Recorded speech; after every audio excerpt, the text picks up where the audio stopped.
7th day నా weight loss journey flop అవుద్ది అనుకోలేదు. High guys, welcome back to day 7. Morning detox వాటర్తో అయితే స్టార్ట్ చేశాను. నెక్స్ట్ ఈరోజు సండే, ఆరుద్ర నక్షత్రం. శివయ్యకి అభిషేకం చేయించుకుంటే చాలా మంచిదని చెప్పి శివాలయంకి అయితే వెళ్ళాను. అభిషేకం చాలా బాగా జరిగింది. అండ్ నెక్స్ట్ పూజ కంప్లీట్ అయ్యేసరికి కొద్దిగా టైం అయితే పట్టేసింది. ఆన్ ద వేలో న్యూ రామ్సార్ రెస్టారెంట్ ఉంటే ఫుడ్ తినడానికి అక్కడికైతే వెళ్ళాము. అది లంచ్ టైము కాదు అండ్ బ్రేక్ఫాస్ట్ టైం కాదు. సో రెండు కలిపి బ్రంచ్ అయితే చేశాను. నేనైతే పన్నీర్ మసాలా దోశ ఆర్డర్ చేసుకున్నాను. 6 days తర్వాత అవుట్ సైడ్ ఫుడ్ అయితే తిన్నా. సో ఏ గిల్ట్ ఫీల్ లేకుండా మంచిగా ఫుడ్ అయితే ఎంజాయ్ చేశాను. అండ్ నెక్స్ట్ నాకు మసాలా దోశ అంటే చాలా ఇష్టం. ఇంటికి వచ్చేసాక నా డిటాక్స్ డ్రింక్ 2 సబ్జా చియా అయితే తాగేసా. మంచి రిఫ్రెష్గా అనిపించింది ఇది తాగితే.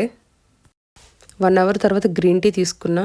నెక్స్ట్ ఈవినింగ్ ఈరోజు నేను దాల్ రైస్ తినేసాను. మధ్యాహ్నం ఫుడ్ అయితే ప్రిపేర్ చేసేసుకున్నాము. బట్ అవుట్ సైడ్ తినడం వల్ల ఇది వేస్ట్ అవ్వకూడదు కదా అని చెప్పి ఈవినింగ్ ఈరోజు నేను దాల్ రైస్ తినేసాను. ఎర్లీగా తిన్నాను. నెక్స్ట్ ఈవినింగ్ ఈరోజు డిన్నర్కి వచ్చేసి మార్నింగ్ సోక్ చేసుకున్న నట్స్ అవన్నీ ఉంటే అవి తినేసి ఫుల్గా రాగి జావా అండ్ నెక్స్ట్ ఒక ఫ్రూట్ బౌల్ కూడా తీసుకున్నాను. సిన్నమన్ వాటర్తో డే 8 ఎండ్ చేశాను. మార్నింగ్ నుంచి వాకింగ్ అయితే చేయలేదు ఈరోజు నేను. సో ఇంట్లోనే అలా ఒక 35 to 40 minutes వాక్ అయితే చేశాను. అండ్ డే 7 వెయిట్ 91.8 ఉంది. పెద్దగా చేంజెస్ అయితే ఏం లేవు. 100 grams అయితే రెడ్యూస్ అయ్యాను. ఇది చీట్ డేయా లేజీ డేయా నాకైతే ఏం అర్థం కావట్లేదు. సర్లేండి, ఇంకా 23 days ఉన్నాయి మన జర్నీలో, చూసుకుందాం. బట్ మీరు మాత్రం don't forget to do like, share, comment, follow, subscribe.